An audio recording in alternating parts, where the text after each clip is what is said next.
എന്താണ് പരിപാടി? എന്തോന്നു എടാ പരിപാടി നിനക്ക് അറിഞ്ഞൂടെ? ചിന്നുവിനെ ഹിപ്നോട്ടൈസ് ചെയ്യാം. അതെ, ഒരു 2 മിനിറ്റ് കൊണ്ട് ചിന്നുവിനെ ഹിപ്നോട്ടൈസ് ചെയ്യാം. അത് നടക്കോടി? അതെ, എന്റെ ഉണക്കമീനില്ല കേട്ടോ, ഞാൻ പുറത്ത് കളഞ്ഞു. അയ്യോ, അതെന്തിനാ കളഞ്ഞേ? ഞാൻ പറഞ്ഞില്ല ഇത് വേണ്ട, ഇത് നടക്കുന്നില്ല. ഉണക്കമീൻ അല്ല, ഉണത്താൻ ഈ കേസിൽ ഉണക്കമീൻ വേണ്ട. ഞാൻ താണ്ട ഇങ്ങനെ ഒന്ന് ഞൊടിച്ചു കഴിഞ്ഞാൽ അവൾ ഉണരും. എന്തായാലും ആവട്ടെ.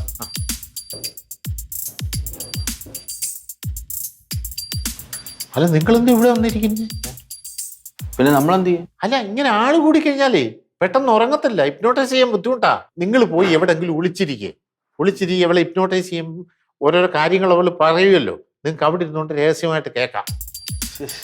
അത് മതി. വാടി ചെല്ലേ. ചിന്നു, ചിന്നു, എന്താ? ഒന്നിങ്ങോട്ട് വന്നേ. എന്തിനാ? ഒരു കാര്യമുണ്ട്, ഇവിടെ വന്നിട്ട് പറയാം. എന്തിനാ പറയാമെന്നേ, വേറൊരു അത്യാവശ്യ കാര്യമുണ്ട്. നല്ല കാര്യത്തിനാ. അല്ല, നീ ഇങ്ങോട്ട് വരുമ്പോഴേ ഒരു പേനയും കൂടെ കൊണ്ടുവന്നേക്കണേ. അടുക്കളയല്ല. പേന ഇല്ലെങ്കിൽ സ്പൂൺ ഇരിപ്പുണ്ടോ? ഓ, കൊണ്ടുവരാ. സ്പൂണും കൂടെ കൊണ്ടുപോവാ. എന്തുവാ? ഇരിക്കടി. എന്തിന്? വേറൊരു അത്യാവശ്യ കാര്യമുണ്ട് പറയാൻ. ഞാൻ അവിടെ പണി ചെയ്തോണ്ടിരിക്കും. അതൊക്കെ പിന്നെ നമുക്ക് ചെയ്യാം. നിക്ക, സ്പൂണിങ് എന്തിനാണെന്ന് ഒക്കെ ഉണ്ട്. നല്ല മിനുക്കമുള്ള സ്പൂണ്. അതിന് അല്ലേ? നീ ഇതാണ്ടേ ഇതിനകത്തോട്ട് നോക്കി. ഒന്ന് പോ മണിക്കൂട്ടാ. അവിടെ രണ്ട് മിനിറ്റ് വട്ടാണത്. 2 മിനിറ്റ്. സ്പൂണിലേക്ക് നോക്കൂ. എന്തിനെന്ന്? നീ ഒന്ന് നോക്കിക്കൊണ്ടിരുന്നേ. ഒരു 2 മിനിറ്റ് ഇതിലേക്ക് കോൺസെൻട്രേറ്റ് ചെയ്യുന്നുണ്ടല്ലോ. കണ്ണ് വേദന എടുക്കണമെന്ന്. നോക്കിക്കൊണ്ടിരുന്നോ. നിന്റെ കൺപോളകൾക്ക് കനം അനുഭവപ്പെടുന്നില്ലേ? കൺപോളകളിൽ കനം അനുഭവപ്പെടുന്നു. ചിന്നു, നിന്റെ കണ്ണുകൾ പതുക്കെ അടഞ്ഞു വരുന്നു. നിന്റെ കണ്ണുകളിലേക്ക് ഉറക്കം ബാധിച്ചു തുടങ്ങി. കണ്ണുകൾ പതുക്കെ അടഞ്ഞു വരുന്നു. കണ്ണുകൾ പതുക്കെ അടഞ്ഞ് നീ ഉറക്കത്തിലേക്ക് വഴുതി വീഴുന്നു. നീ ഉറക്കത്തിലായി. നീ ഉറങ്ങി.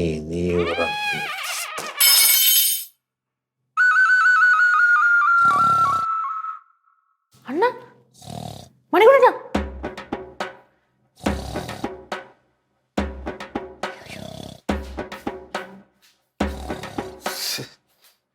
മാമ, അണ്ണാ, ഉറക്കത്തിലേക്ക് വഴുതി വീഴുന്നു. എന്തോ ചേട്ടാ ഇത്? എന്നെ ഇവിടെ വിളിച്ചിരുത്തിട്ട് അണ്ണ കിടന്ന് ഉറങ്ങണത്? അതപ്പച്ചി, അപ്പച്ചിയുടെ മനസ്സിലുള്ള കാര്യങ്ങളൊക്കെ എടുത്ത് പുറത്തിടാൻ വേണ്ടിട്ട് പുള്ളിക്കാരെ ഹിപ്നോട്ടൈസ് ചെയ്ത്. മനസ്സിലുള്ള കാര്യം പുറത്തിടാൻ? എന്തിന്? അത് പിന്നെ നീ എന്തിന് നമ്മളതൊക്കെ ചൂടായത്? ഓ, അതാണ്. നിങ്ങൾക്ക് അറിഞ്ഞൂടെ ഞാൻ എന്തിനു ദേഷ്യപ്പെട്ടെന്ന്? അറിഞ്ഞൂടെ? ഞാനല്ല സാർ പെൻസിൽ എടുത്തത്. എന്റെ അടുത്തിരിക്കുന്ന ഈ രാജശേഖർ. പറ, ഇന്നത്തെ ദിവസം അറിയാമോ? ജൂലൈ 11 അറിയാമോ? ജൂലൈ 11 രാവിലെ 9 മണി. ഞാനും 8Bയിൽ പഠിക്കുന്ന ജ്യോതിലക്ഷ്മിയും കൂടി ബസ് സ്റ്റാൻഡിൽ നിൽക്കുന്നു. ഞങ്ങൾക്ക് പോകാനുള്ള സ്കൂൾ ബസ് അതാ വരുന്നു. അതിനിടയിൽ ജ്യോതിലക്ഷ്മി എന്നെ നോക്കി കണ്ണിറുക്കി കാണിച്ചു. ഞാൻ തിരിച്ചൊന്നും കാണിച്ചില്ല. മണിക്കൂട്ടണ്ണ, നിങ്ങൾ മാറ്ററിലോട്ട് വാ. ജൂലൈ 11 അറിയാമോ ഇല്ലയോ? എനിക്കാന്ന് പറഞ്ഞത് എനിക്ക് ഏപ്രിൽ 1 അറിയാം. ഏപ്രിൽ 1 ഉച്ചയ്ക്ക് 1:30 മണി. ഉച്ചയൂണ് കഴിച്ച് പാത്രവും കഴുകി തിരിച്ചു വരുന്ന വഴിയിൽ എതിരെ വന്ന 9Cയിലെ രാജലക്ഷ്മിയോട് ഞാൻ ഐ ലവ് യു പറഞ്ഞു. അവൾ എന്നെ ചെരുപ്പൂരി കർണത്തടിച്ചു.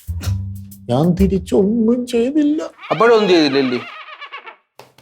അണ്ണൊന്നും ചെയ്യില്ല, പക്ഷെ ഞാൻ ചെയ്യും. ജൂലൈ 11 എന്റെ ബർത്ത്ഡേ ആണ്. അത് നമുക്കറിയാം ഇല്ലടി, അത് നമുക്ക് എല്ലാവർക്കും അറിയാം. അറിയായിരുന്നു. ഇവിടെ തുടക്കൂടെ അല്ല വളിച്ചോളൂ. മകളെ, ഇതാണ്ട് നീ ഓർഡർ ചെയ്ത കേക്ക്. അപ്പൊ മറന്നില്ലല്ലേ? ഞാൻ പറഞ്ഞില്ലേ, മറന്നില്ല. സർപ്രൈസ് ആയിരുന്നു എനിക്ക്. മണിക്കൂട്ടണ്ണ, ബാ കേക്ക് കട്ടിയ. കേൾക്കുന്നുണ്ട്.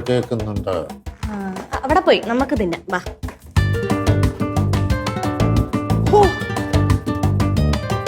Colourful cake. ഞാൻ ഓർഡർ ചെയ്തില്ല.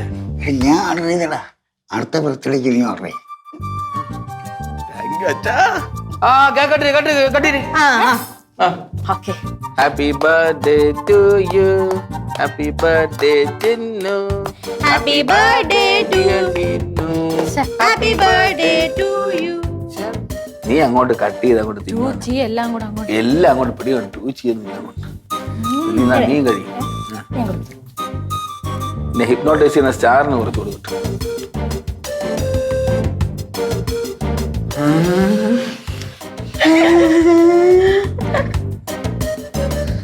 ഉണന്ന് ഇല്ല. ഉണക്കമേ വേണ്ടി കേക്കായാലും മതി. നിങ്ങൾ തിരിച്ചു വരികയാണ്.